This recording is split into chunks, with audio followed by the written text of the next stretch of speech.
এই শীতের সময় এই নতুন ছোট ছোট আলুর দম হবে না এইরকম বাড়ি কিন্তু খুঁজে পাওয়া মুশকিল। হ্যাঁ, তবে এটা হলেও কিন্তু অনেক বাড়িতে আছে যে নতুন ছোট আলুর দম একটু পরে শক্ত হয়ে যায় বলে অনেকেই খেতে পছন্দ করেন না। তো সেইটারই সমাধান আমি আজকে আপনাদের সঙ্গে শেয়ার করব। নমস্কার বন্ধুরা, রসনালয়ে আপনাদের অনেক স্বাগত। আজ আমি আপনাদের সঙ্গে শেয়ার করব একটা স্পেশাল মশলা দিয়ে নতুন ছোট আলুর দমের রেসিপি। তো চলুন শুরু করি। ভিডিওটা প্রথম থেকে শেষ পর্যন্ত দেখার অনুরোধ রইল। এবার আমি এখানে নতুন ছোট আলু দুভাগ করে কেটে নিয়েছি, আর খোসাগুলো একটু ওপরে ঘষে তুলে পরিষ্কার করে নিয়েছি। আপনারা জানেন এই আলুর কিন্তু খোসা ছিলতে হয় না, একটু ঘষে নিলেই পরিষ্কার হয়ে যায়। এবার আমি কিন্তু আলুগুলো দু টুকরো করেছি। একদম ছোট ছোট হলে আপনারা গোটাও রাখতে পারেন, সেক্ষেত্রে একটু চিড়ে দিতে হবে। এবার আমি কড়াইয়ের মধ্যে প্রথমেই বেশি করে জল দিয়ে তার মধ্যে এবার আলুগুলো দিয়ে দেব। আলুটা হালকা একটু ভাপিয়ে নেব। একদম ছোট হলে বললাম একটু চিড়ে দিতে হবে, আর তাহলে দুভাগ করার দরকার নেই। আর একটু সামান্য বড় বলে আমি দু টুকরো করে কেটে নিয়েছি। এবার আমি এর মধ্যে দিয়ে দেব বেশ কিছুটা লবণ, দিয়ে ঢাকা দিয়ে এটা একটু ফুটিয়ে নেব। আমি এর আগেও আপনাদেরকে দেখিয়েছি, আমি কিন্তু আলু বেশিরভাগ সময় চেষ্টা করি একটু ফুটিয়ে জলটা ফেলে তারপর রান্না করতে। তো সবসময় সেটা সম্ভব না হলেও এরকম বেশি যখন রান্নাটা হয় তখন কিন্তু একটু সেটাই করার চেষ্টা করি। এবার আমি একটা মশলা, যেটা আপনাদেরকে আগেই বললাম একটা স্পেশাল মশলা, সেটা রেডি করে নেব। এখানে নিয়েছি 1 চামচ কাসুরি মেথি, 1 চামচ মৌরি, 2 চামচ জিরে, আর নিয়েছি দুটো ছোটো এলাচ, আর থাকছে সঙ্গে দু টুকরো ছোটো দারচিনি, 3-4টে ছোট লবঙ্গ, একটু জায়ফল, আর একটু জয়িত্রী, দুটো শুকনো লঙ্কা, আর 1 চামচ গোটা ধনে। এই হলো আজকে আমার মশলা। তো এই মশলাটাকে আমি কড়াইয়ের মধ্যে একটু শুকনো খোলায় আগে ভালো করে একটু ভেজে নেব। আপনারা চাইলে এর মধ্যে দুটো তেজপাতাও অ্যাড করে দিতে পারেন।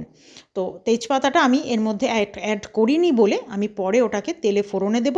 আর যদি এর মধ্যে দিয়ে দেন তাহলে কিন্তু আর পরে ফোড়নে দেওয়ার দরকার নেই। এবার আমি মশলাটাকে বেশ সুন্দর করে ভেজে নেব, আর সুন্দর রং হওয়া পর্যন্ত ভাজবো, যেন পুড়ে না যায়, সমানভাবে সুন্দর করে ভাজাটা হয়। এবার মশলাটাকে গুঁড়ো করে নিয়েছি। তারপর কড়াইয়ে প্রথমে একটু বেশি করে সাদা তেল দিয়ে নেব। সাদা তেলে রান্নাটা আমি করছি, আপনারা চাইলে সর্ষের তেলেও করতে পারেন। এবার সাদা তেলে আমি আলুগুলো ভেজে তুলব, বেশ সুন্দর করে ভাজবো। আর আলুটা আগেই বললাম বেশি সেদ্ধ কিন্তু করা যাবে না, আমি জাস্ট জলটা একটু ফুটিয়ে ফেলে দিয়েছি, সেক্ষেত্রে তবেই কিন্তু আলুটা ভাজা যাবে। আর বেশি সেদ্ধ হয়ে গেলে কিন্তু আলুটাকে আর ভাজতে পারবেন না, তাই শুধু জলটা ফুটিয়ে ফেলে দেবেন। আর এইভাবে তারপর আলুটাকে ভেজে নিতে হবে। আমি অল্প অল্প করে দুবারে আলুটাকে ভেজে তুলব। নতুন পুরনো সকল বন্ধুকে আমার চ্যানেলে স্বাগত জানিয়ে, যে সকল বন্ধুরা নিয়মিত আমার ভিডিও দেখছেন, আমার পাশে আছেন, তাদেরকে আমার অসংখ্য ধন্যবাদ। আর যে সকল বন্ধুরা আজকেই হয়তো আমার ভিডিও প্রথম দেখছেন, চ্যানেলটি সাবস্ক্রাইব করা হয়নি, তারা প্লিজ চ্যানেলটি সাবস্ক্রাইব করে পাশে থাকা বেল আইকনটি প্রেস করে দেবেন। নতুন নতুন ভিডিওর নোটিফিকেশান সব আগে আপনাদের কাছে পৌঁছে যাবে। ফেসবুক পেজ থেকে যারা আমার ভিডিওটি দেখছেন তারা অবশ্যই পেজটি ফলো করে দেবেন। এবার আর একটা মশলা রেডি করে নেব। এখানে আমি নিয়েছি কিছুটা আদা, 2-3টে টমেটো, আর কাঁচা লঙ্কা। এইটা আমি মিক্সির জারের মধ্যে দিয়ে এইটাকেও পেস্ট করে নেব।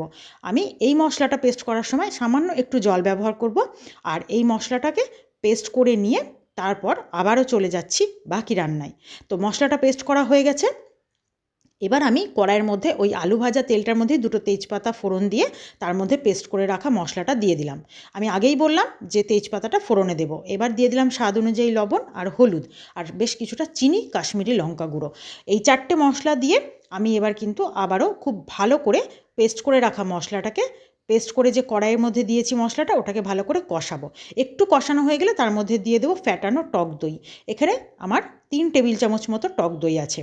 তো টক দইটাকে খুব ভালোভাবে ফেটিয়ে নিয়ে ওর মধ্যে দিয়ে দিলাম। এবার আমি টক দইয়ের বাটিটা ধুয়ে একটু জলও এর মধ্যে অ্যাড করে দেব। এই জলটাতেই কিন্তু মশলাটা খুব ভালোভাবে কষানো হয়ে যাবে। তো এই যে টক দইয়ের বাটিটা ধুয়ে একটু জল দিয়ে দিলাম, আমি যার জন্য কোনো আলাদা জলের ব্যবহার করব না। এই জলটা দিয়ে আমার মশলাটা খুব সুন্দর করে কষানো হয়ে যাবে। এবার মশলাটাকে আস্তে আস্তে কষাতে কষাতে আমি যে গুঁড়ো করে রাখা মশলাটা রেখেছি, সেই গুঁড়ো করে রাখা মশলাটা পুরোটাই এর মধ্যে দিয়ে দেব। তারপর আবারও খুব ভালোভাবে কষিয়ে নেব। এবার যখন কষানোটা ঠিক এই পর্যায়ে হবে, আর দেখুন বেশ একদম সাইড থেকে তেলটা ছেড়ে দারুণ করে কষানোটা রেডি, আপনারা দেখেই বুঝতে পারছেন, সেই সময় দিয়ে দেবো বেশ কিছুটা কড়াইশুঁটি। কড়াইশুঁটিটা দিলে কিন্তু আলুর দমের টেস্ট খুব সুন্দর হয়। আর আমরা শীতের সময় চেষ্টা করি সব রান্নাতেই মোটামুটি কড়াইশুঁটি দেওয়ার। এবার তারপর কড়াইশুঁটি দিয়ে কিছুক্ষণ নাড়াচাড়া করার পর দিয়ে দেবো ভেজে রাখা আলুগুলো। আলুগুলো দেওয়ার পর খুব সুন্দর করে আলুগুলোকে মিশিয়ে নেব। আর কড়াইশুঁটি দেওয়ার পর কিন্তু খুব বেশি নাড়াচাড়া করে ভাজা যাবে না, মশলার সাথে শুধু মিশিয়ে নিতে হবে, কারণ কড়াইশুঁটি বেশিক্ষণ তেলের মধ্যে মানে মশলার মধ্যে থাকলে কিন্তু কড়াইশুঁটিগুলো ফাটতে শুরু করবে, সেক্ষেত্রে গোটা থাকবে না, দেখতে ভালো লাগবে না। এবার মশলার সাথে খুব ভালো করে আলুটা মিশিয়ে নিয়ে আমি এখানে গরম জলের ব্যবহার করব। আমি কিছুটা গরম জল করে নিয়েছি আর এর মধ্যে মিশিয়ে দেব। গরম জলটা খুব বেশি দেবেন না, যেন আলুর দমে একদম ঝোল না হয়। একটু ফুটে ওঠা পর্যন্ত যতটা প্রয়োজন ঠিক ততটুকুই গরম জলটা ব্যবহার করবেন। আমি ঠিক এই রকম গরম জলটা দিলাম আলুটার সমান সমান করে। এরপর এর মধ্যে দিয়ে দেব বেশ কিছুটা কুচানো ধনেপাতা। ধনেপাতা কুচি দেওয়ার পর আমি এটাকে ঢাকা দিয়ে একটু ফুটতে দেব। আর জলটা কিন্তু এটা পুরোটাই এর মধ্যে টেনে নেবে। তো সেই অনুযায়ী আমি ঢাকা দিয়ে একটু ফুটিয়ে নিলাম। আর আলু তো আমার অলরেডি সেদ্ধ হয়ে আছে, সমস্ত কিছু একদম রেডি। আর দেখুন আলু অলরেডি কিন্তু জলটা অনেকটাই টেনে ফেলেছে। তো আলুর দমটা আমি কিন্তু এই পর্যায়ে নামিয়ে নেব। আর আপনারা দেখেই বুঝতে পারছেন আলুর দমটা কতটা লোভনীয় ও দুর্দান্ত স্বাদের হয়েছে। ঠিক এইভাবে আপনারাও একবার নতুন ছোট আলুর দম বাড়িতে বানিয়ে দেখুন, আশা করি আপনাদের খুব ভালো লাগবে। আর এই আলুর দম কিন্তু আপনারা রুটি, লুচি, পরোটা, ফ্রাইড রাইস কিংবা পোলাও, নিরামিষের দিনে যে কোনো কিছুর সাথে খেতে পারবেন। আর রেসিপি ভালো লাগলে অবশ্যই লাইক, শেয়ার ও কমেন্ট করতে ভুলবেন না।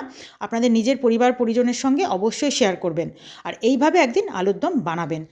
আগামী ভিডিওর জন্য প্রস্তুত থাকুন। আজ এই পর্যন্তই, ধন্যবাদ।